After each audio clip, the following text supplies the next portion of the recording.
Bienvenidos a otra entrega de las memorias de Sherlock Holmes. Hoy viajamos al primer gran misterio que marcó la vida del detective. Una carta cifrada. Un padre que guarda un pasado inconfesable. Y un barco que nunca debió volver a ser recordado.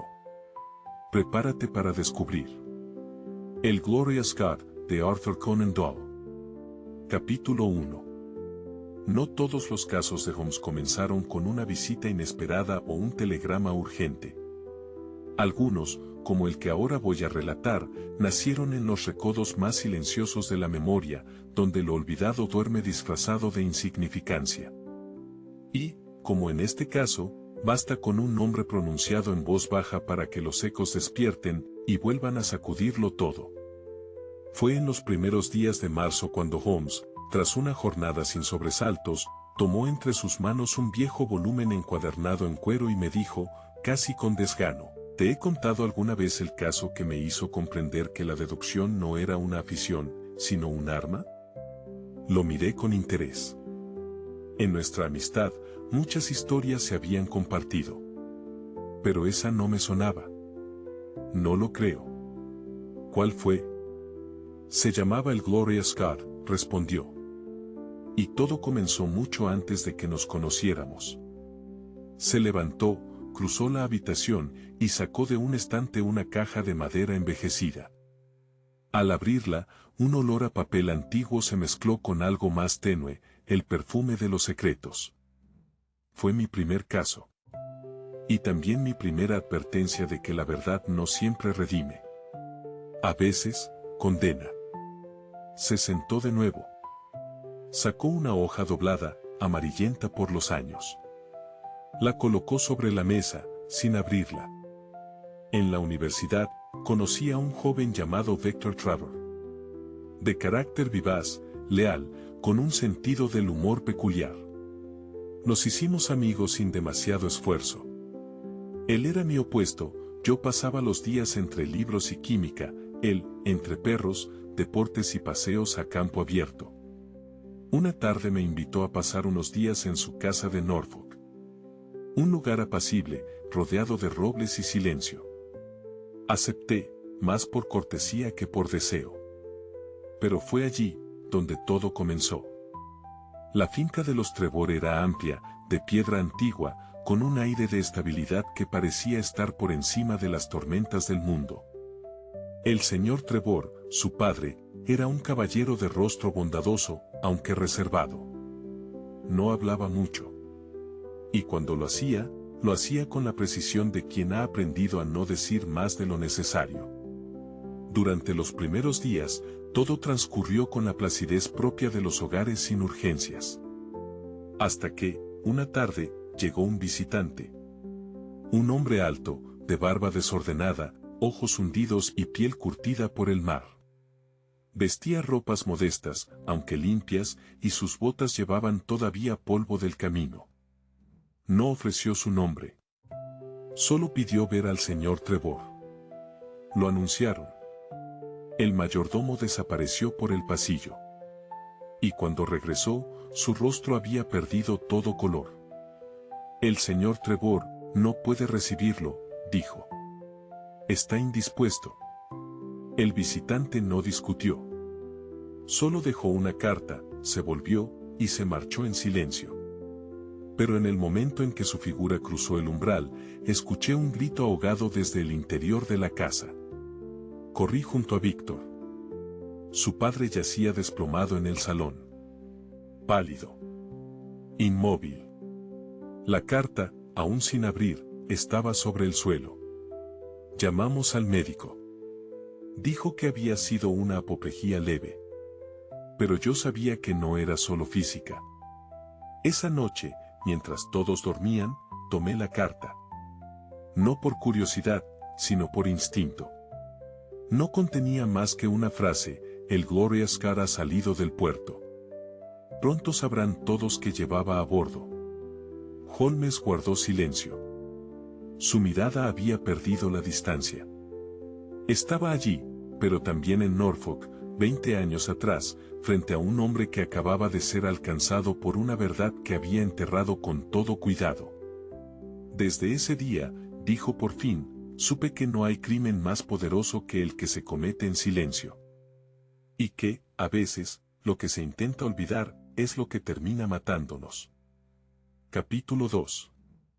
La mañana siguiente fue extrañamente tranquila, como si la casa entera hubiese contenido la respiración durante la noche. El señor Trevor permanecía en reposo, atendido por un médico rural que recetó silencio, té tibio y aislamiento. Pero el verdadero diagnóstico, lo sabía Holmes entonces y lo sé yo ahora, no podía escribirse en ninguna receta. Víctor se mostraba nervioso. Caminaba de un lado a otro del jardín con los labios apretados y la mirada ausente. Finalmente, mientras fumábamos bajo el viejo roble que dominaba el sendero principal, rompió el silencio. Mi padre nunca ha reaccionado así. No por enfermedad, sino por miedo. Yo lo vi. Lo sentí. Ese hombre que vino ayer, lo quebró con una sola frase. Holmes asintió, sin agregar palabra. Su mirada estaba fija en un punto invisible, donde la lógica comenzaba a dibujar una figura todavía incompleta. ¿Sabes quién era?, preguntó por fin. No. Pero hay algo más. Anoche, cuando subí al desván por las botellas de medicina, encontré una maleta. Estaba cerrada con un candado, pero tenía la cerradura oxidada. La abrí. Holmes se volvió hacia él con repentina atención. Y había cartas. Decenas. Todas firmadas con el nombre Hudson. Y algunas hablaban de la tripulación y de la costa australiana. Eran antiguas. Algunas fechadas 20 años atrás. Y todas dirigidas a otro nombre, James Armitage. El nombre cayó como una piedra en el estanque del misterio. ¿Estás diciendo que tu padre no siempre fue Trevor? No sé qué decir, murmuró Víctor. Pero anoche, después de encontrar eso, ya no dormí. Holmes se levantó, caminó unos pasos por el sendero de grava, y se detuvo. Hudson no vino a pedir algo. Vino a advertir. A anunciar. A recordar. Y lo hizo con una sola frase. Eso significa que ambos compartían un código. Un lenguaje del pasado. Un secreto que, por su sola mención, lo descompuso. Aquel día no se habló más del asunto. Pero la noche trajo otro sobresalto. Justo después de la cena, cuando todos se retiraban a sus habitaciones, un estruendo sacudió el ala norte de la casa. Holmes y yo fuimos los primeros en llegar. La puerta del estudio estaba entreabierta. Dentro, el señor Trevor estaba de pie, pálido, con una pistola en la mano. Frente a él, la chimenea aún humeaba, y los restos de varios documentos ardían en el hogar. Víctor irrumpió detrás de nosotros. Padre. El viejo se giró lentamente. Su rostro era una máscara de tristeza, pero también de decisión. Ya está, dijo con voz ronca. Ya no puede hacerme daño. Ni a ustedes. Holmes avanzó despacio. Con una calma que desarmaba. ¿Qué ha destruido?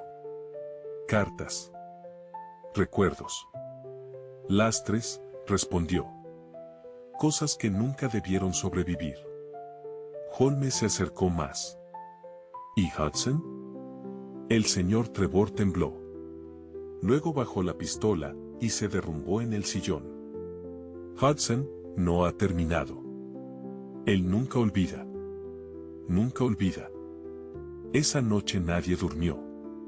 Y Holmes, frente a la ventana de la habitación de huéspedes, me susurró algo que aún recuerdo con claridad escalofriante: esto no es un caso.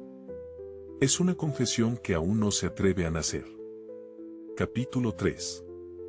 Hudson regresó al tercer día. No lo anunciaron esta vez. Simplemente apareció, como un espectro que no necesitara cruzar puertas ni tocar campanas. Lo encontramos en el jardín trasero, conversando tranquilamente con el jardinero, como si llevara años siendo parte del paisaje. Holmes lo observó desde la galería. Yo estaba a su lado, pero no hizo gesto alguno de intervenir. Solo lo miraba, con esos ojos que no solo ven, sino que descomponen. Demasiado cómodo para ser una amenaza común, murmuró. Este hombre no quiere extorsionar. Quiere recordar. Y obligar a otros a recordar con él. El señor Trevor, al enterarse de su llegada, se encerró en su estudio. No comió, no respondió llamados. Víctor, preocupado, intentó derribar la puerta, pero el viejo no respondió. Esa noche, Holmes me confesó lo que sospechaba: Hudson no es un intruso. Es parte del pasado. Lo dejaron atrás en algún lugar y ha vuelto para cobrar el silencio que lo sepultó. ¿Y qué podemos hacer? Escuchar. Antes de que el grito se convierta en disparo. Al día siguiente, Holmes encontró a Hudson en la galería, con una taza de té en la mano. El hombre sonrió al verlo, como quien reconoce al jugador contrario en una partida silenciosa. Hermoso día para hablar del mar, dijo, sin invitación previa. Holmes no sonrió. El mar no guarda secretos. Solo los devuelve más tarde. Hudson soltó una risa corta. Pero sus ojos eran fríos. Trevor es un buen hombre. Pero el pasado, bueno, el pasado tiene memoria. Y yo soy parte de esa memoria. ¿James Armitage? Preguntó Holmes, con tono neutro. Hudson no respondió. Solo dio un sorbo a su té. ¿Cuántos quedan vivos? Insistió Holmes. Hudson bajó la taza lentamente. Su voz, cuando habló, sonó más seca que antes. Ninguno, si yo así lo decido. Holmes se inclinó hacia él. ¿Y eso lo hace libre? Hudson se levantó. No. Me hace justo. Y se marchó. Esa noche, el señor Trevor reunió el valor para hablar con su hijo. Holmes y yo no fuimos invitados, pero escuchamos la voz quebrada del viejo atravesar la madera de la puerta. Hay cosas que nunca quise que supieras, Víctor. Cosas que no caben en un apellido ni en una finca con árboles centenarios. Silencio. No siempre fui quien digo ser. Hubo un barco. Un motín. Una fuga. Y una promesa que ahora vuelve con rostro y voz. Víctor no dijo nada. Al menos no en voz alta. Pero horas después salió de la habitación con el rostro descompuesto. Cruzó la casa en silencio, se encerró en su cuarto y no volvió a salir hasta bien entrada la mañana siguiente. Holmes lo encontró al amanecer, junto al lago. ¿Qué te dijo? Víctor lo miró, con los ojos secos pero huecos. Que su verdadero nombre era James Armitage. Que había estado preso. Que el Glorious Scar fue su redención y su condena. Holmes asintió. ¿Y tú le crees? Quiero hacerlo, respondió Víctor. Pero cada vez que veo a Hudson, siento que la historia aún no está completa. Porque no lo está, dijo Holmes. Hay algo más. Algo que no se ha dicho. Y que alguien está esperando el momento exacto para pronunciar. Capítulo 4. Holmes partió a Londres a primera hora, sin anunciar su destino exacto. Solo dijo que necesitaba documentos, archivos viejos, y tiempo. No llevaba maleta, solo su cuaderno de notas y una expresión de concentración que anunciaba tormenta. ¿A qué vas exactamente? Le pregunté antes de que subiera al tren. A escuchar a los muertos, respondió. Porque a veces ellos dicen más que los vivos. Yo permanecí en Norfolk con los Trevor. Hudson, ahora más presente que invitado, merodeaba por la casa como si le perteneciera. Comía a la mesa, caminaba por la biblioteca, leía los periódicos del señor Trevor y reía con un desparpajo que solo tienen los que saben demasiado. Víctor apenas lo soportaba. No sé qué pretende, me dijo. pero está empujando a mi padre hacia algo que no quiero imaginar. Intenté calmarlo, pero algo en el aire ya se había contaminado. La casa no era la misma. Las ventanas parecían mirar hacia adentro. Las paredes, escuchar más de lo que debían. Holmes regresó 2 días después, con barro en las botas, el rostro agotado, y una carpeta entre las manos. No saludó. No preguntó por nadie. Subió directamente a la habitación y extendió su hallazgo sobre la mesa del salón. Lo encontré en los archivos penitenciarios de New South Wales, dijo, abriendo el expediente. Registro naval, prisión flotante. Nombre del navío, Gloria Scott. Extendió una hoja. Aquí está, James Armitage. Condenado por fraude financiero, 5 años de prisión. Trasladado al Gloria Scott para cumplir condena. Junto a otros 27 reclusos. Y uno de ellos. Evans Hudson. Condenado por asesinato. El nombre cayó como plomo sobre el escritorio. ¿Y qué ocurrió en el barco? Holmes señaló otra hoja. Un informe oficial, parcialmente censurado. Motín. Incendio. Explosión. Barco hundido. Solo 5 sobrevivientes, 3 guardias y 2 prisioneros. Según el registro, los prisioneros murieron en la fuga. Pero hay una nota en tinta roja al final del expediente. Nos inclinamos para leerla. Alerta interna, James Armitage y Evans Hudson podrían haber escapado bajo identidades falsas. Silencio solicitado por razones diplomáticas, silencio, repitió Holmes. Silencio por conveniencia. Por vergüenza. O por poder. Guardó los papeles y se levantó. Hudson no quiere dinero. Quiere reconocimiento. Venganza. Redención, tal vez. El señor Trevor ha vivido 2 décadas huyendo de un nombre. Hudson ha vivido esperando que alguien lo pronunciara en voz alta. Esa noche, Holmes pidió hablar con Hudson. Lo encontró en la galería, como siempre. Pero esta vez, su expresión no era la de un visitante. Tengo el expediente del Gloria Scott, dijo Holmes. Hudson levantó los ojos, lentamente. ¿Y qué dice? Que debiste haber muerto. Y que no lo hiciste. Que fuiste enterrado con un nombre y resucitado con otro. Hudson sonrió, pero su mirada era dura. ¿Y tú qué crees, señor Holmes? Creo que los fantasmas no aparecen para asustar. Vienen a cerrar lo que quedó abierto.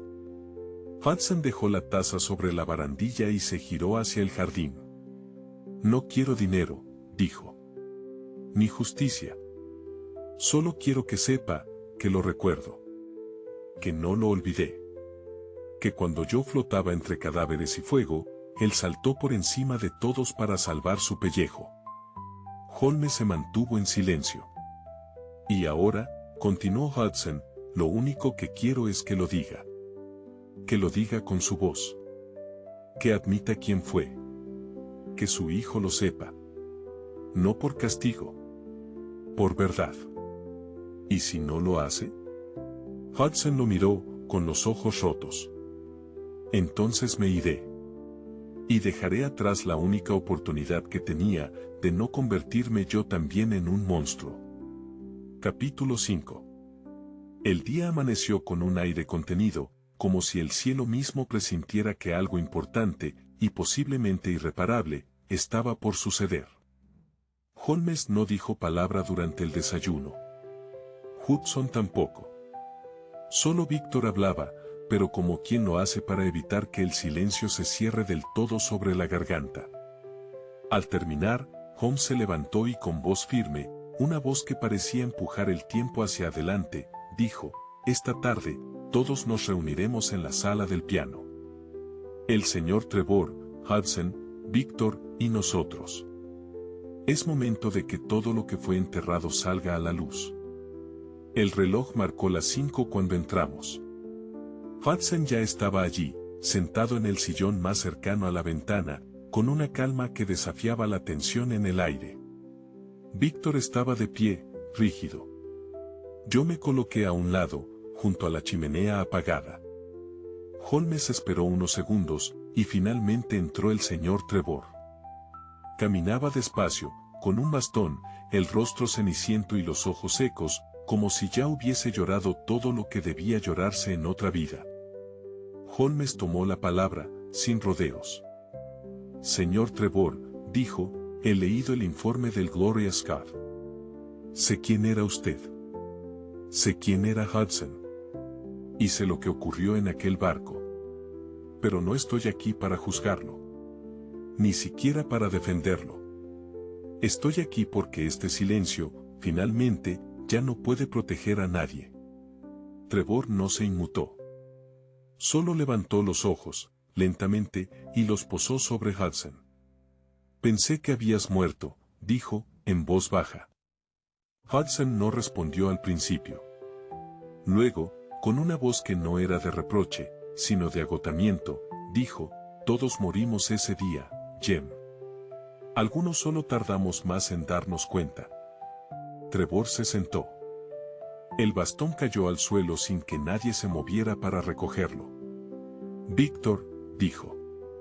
Lo que voy a contarte es algo que ningún hijo debería oír. Pero tú mereces la verdad.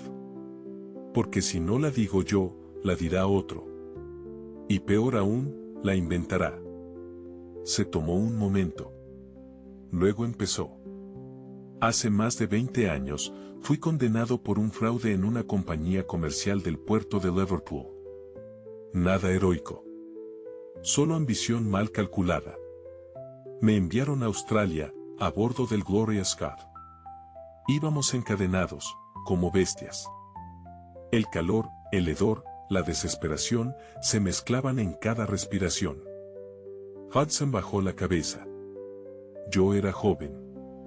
Creía tener una segunda oportunidad. Pero entonces vino el motín. Un grupo de presos planeó la fuga. Se apoderaron del arsenal. Hubo disparos.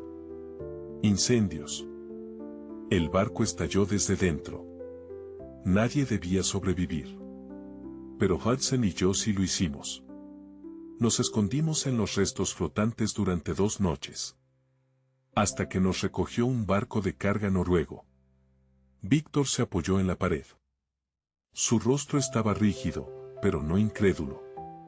Solo profundamente desorientado. Me cambié el nombre. Reescribí mi pasado. Me prometí a mí mismo que nunca volvería a mirar hacia atrás. Fundé una nueva vida. Una familia. Te tuve a ti. Y cada día me decía que había ganado el derecho de olvidar. Pero no se puede olvidar lo que uno ha vivido entre llamas y gritos. Hudson lo interrumpió entonces. No viniste a buscarme. No enviaste ayuda. Me dejaste con los muertos, como si yo también lo fuera. Trevor lo miró, sin arrogancia. No supe cómo hacerlo. El silencio que siguió no fue de rencor, sino de reconocimiento. De esa clase de verdad que, una vez pronunciada, ya no permite volver al antes. Holmes rompió la tensión con una pregunta que había estado flotando desde el principio: ¿por qué has regresado, Hudson? El marino lo miró, y por primera vez, su voz fue completamente humana. Porque quería que alguien supiera lo que pasó. Porque estoy enfermo. Porque me voy a morir. Y no quería que la historia muriera conmigo. Trevor se inclinó hacia adelante, los dedos temblorosos. ¿Y ahora qué harás? Hudson respiró hondo. Me iré mañana. No volveré. Esto era todo. Se levantó, miró a Víctor, y con un gesto casi torpe, se llevó una mano al sombrero, y salió por la puerta. Holmes no dijo nada más esa noche. Y yo supe, al mirar a Trevor hundido en su sillón, que algunos crímenes no necesitan castigo, solo memoria.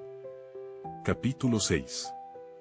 La mañana siguiente fue extrañamente luminosa.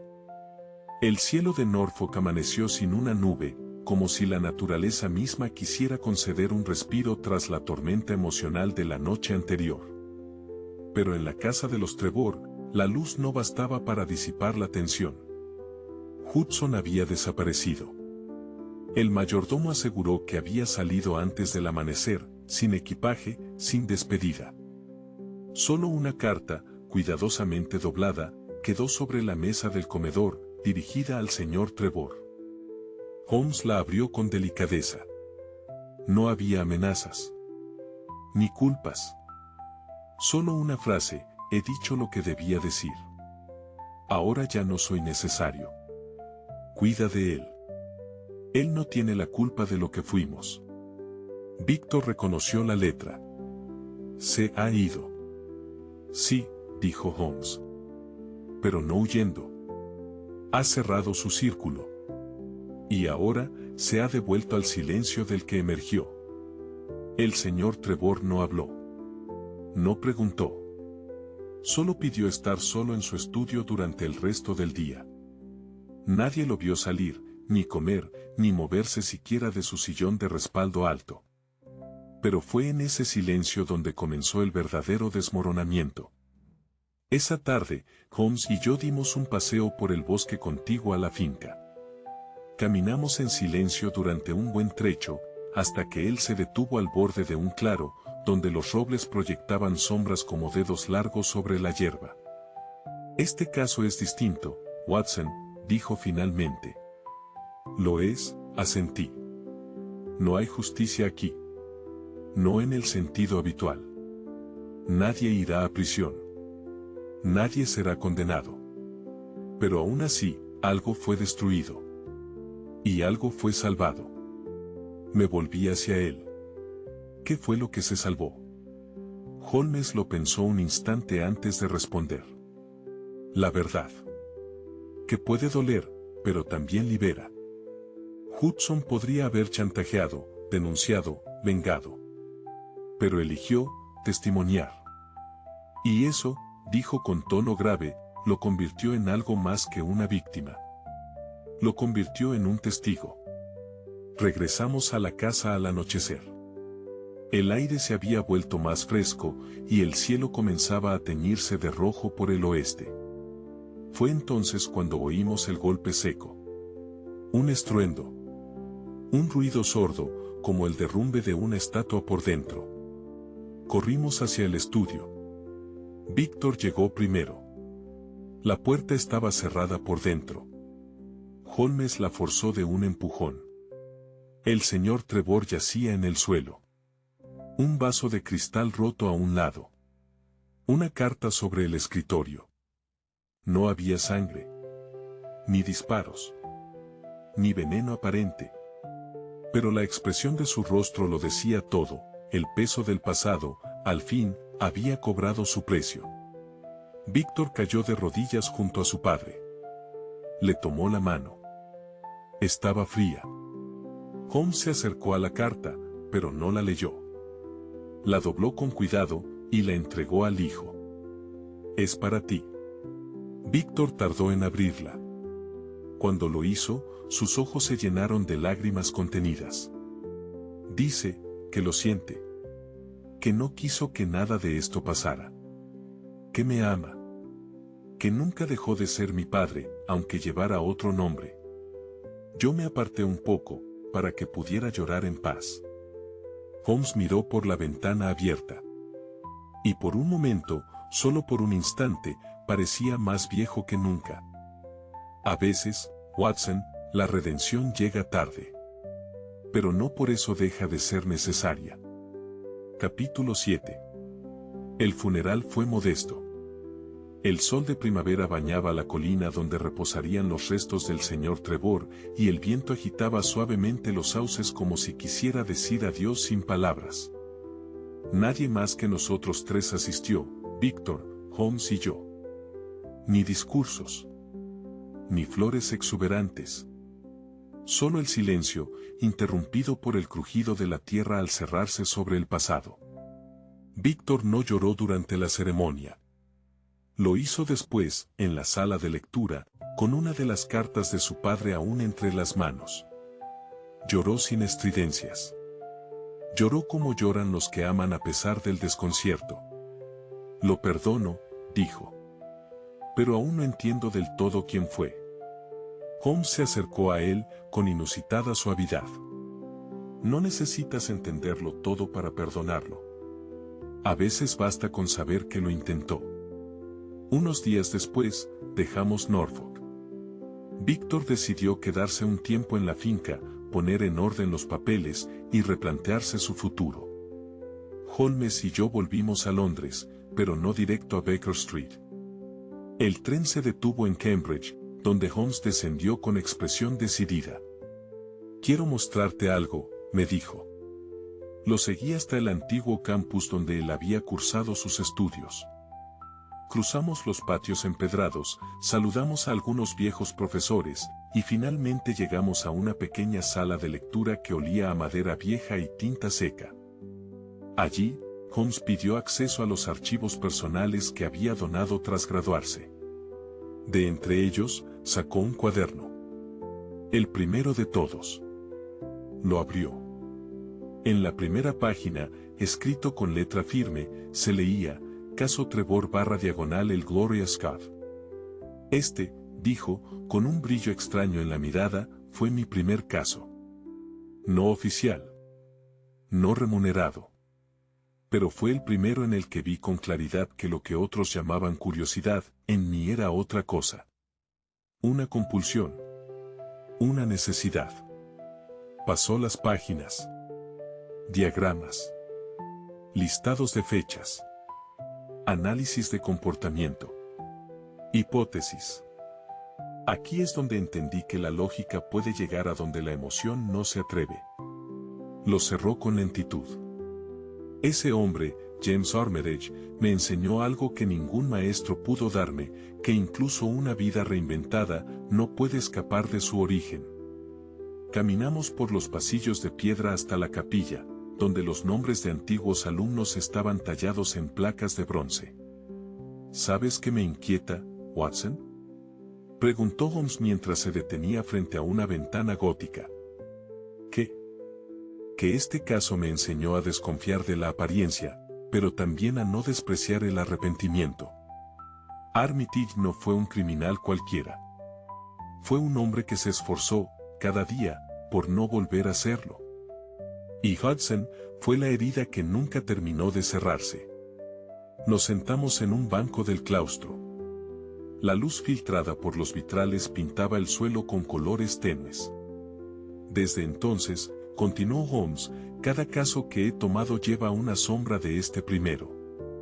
Cada vez que alguien me oculta una verdad, lo veo en los ojos de Trevor. Cada vez que alguien se obsesiona con un recuerdo, veo a Hudson. ¿Y eso te ayuda? Me recuerda que no busco culpables, dijo. Busco la verdad. Aunque duela. Aunque llegue tarde. Capítulo 8. El tiempo pasó, como suele hacerlo, sin pedir permiso y sin dejar de llevarse consigo lo que fuimos. El caso del Gloria Scott quedó atrás, sepultado en los primeros capítulos de la carrera de Holmes, como una nota al pie que, sin embargo, seguía pulsando bajo cada nueva investigación. Hasta que un día, años después, el eco regresó. Estábamos en Baker Street, en plena revisión de un caso sobre una cadena de robos en casas de campo, cuando la señora Hudson anunció la llegada de una visita. Era un hombre alto, enjuto, con un sombrero de copa raído y una maleta de cuero muy gastada. Tenía aspecto de viajero o de fugitivo. Mi nombre es Ebo Worthing, dijo. Y vengo desde Hobart, Tasmania. Holmes levantó la mirada.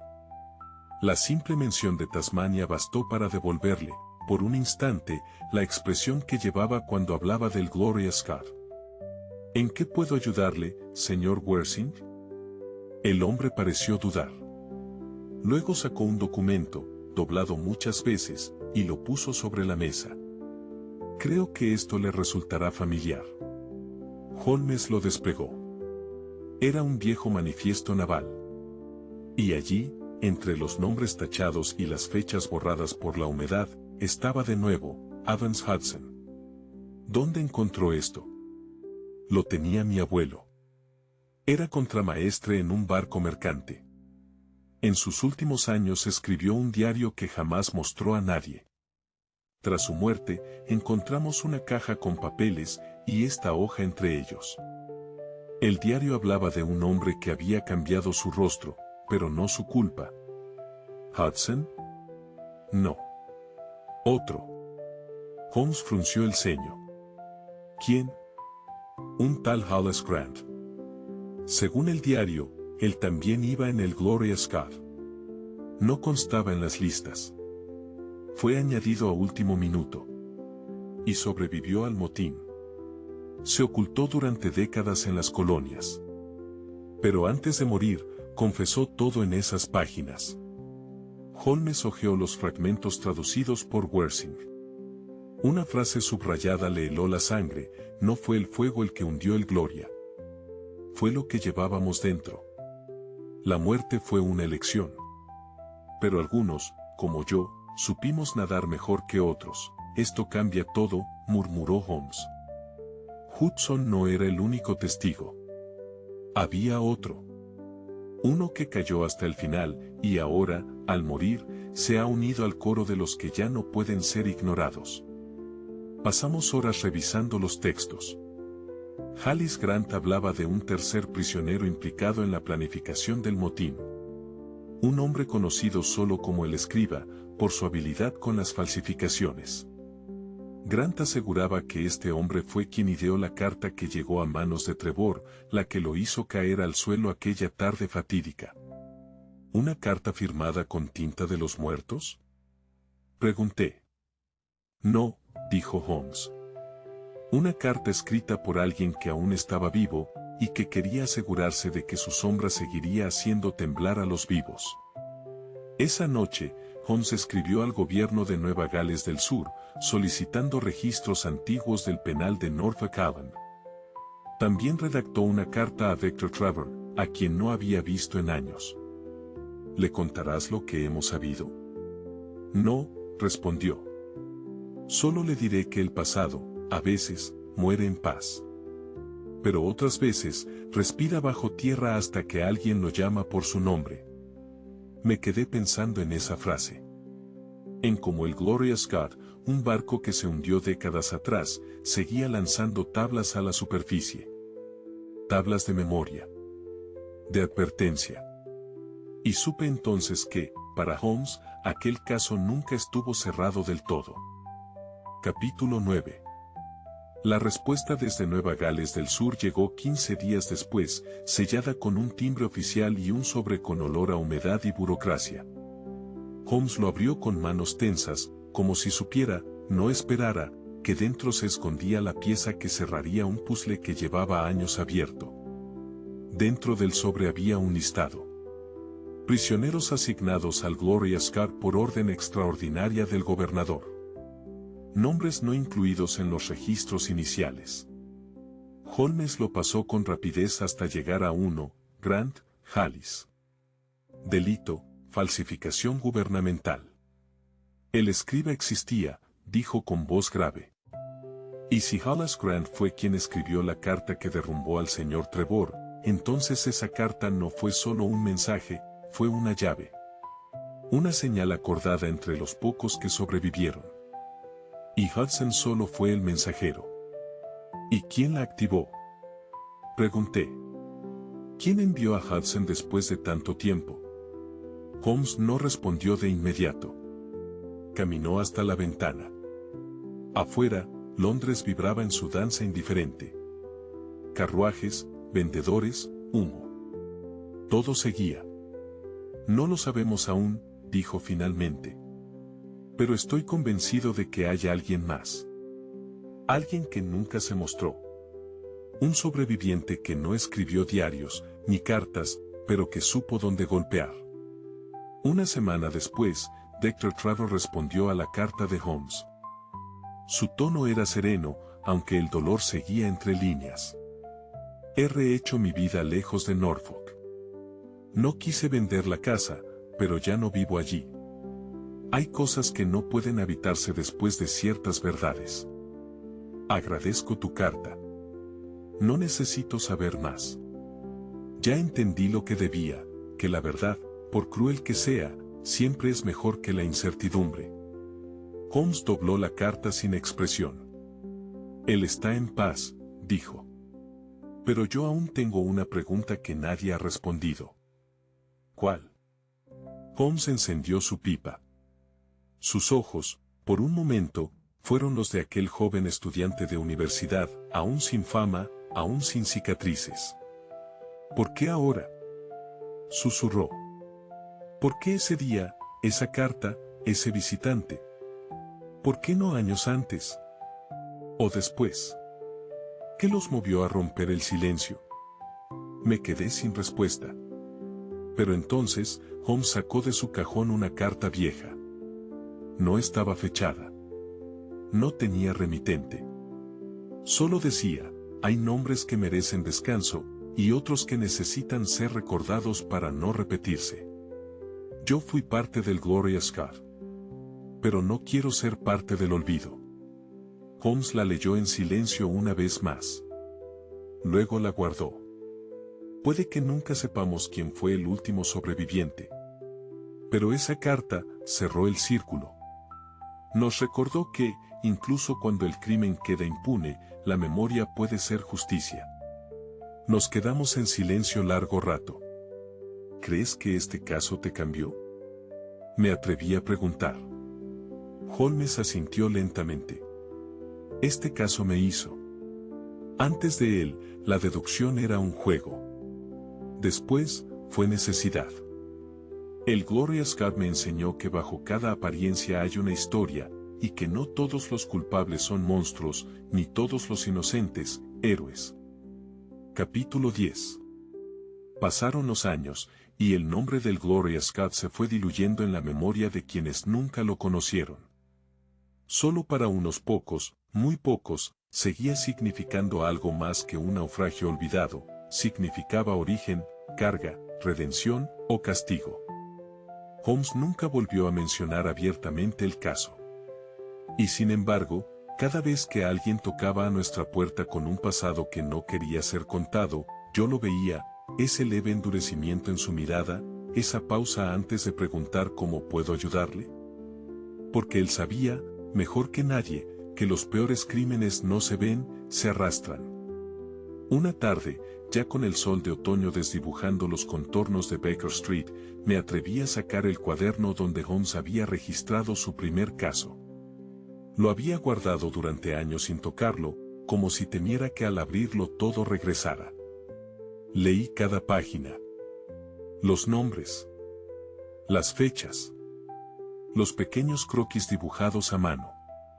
Y al final, encontré una nota que nunca antes había visto. Escrita con lápiz, en una caligrafía más cansada, más adulta. A veces, lo más valiente no es descubrir la verdad, sino permitir que alguien viva con ella sin derrumbarse. La cerré con cuidado, como quien cierra un relicario. Y comprendí que el Gloria Scott no había sido solo un caso. Había sido un espejo. Uno donde Holmes vio por primera vez su propósito.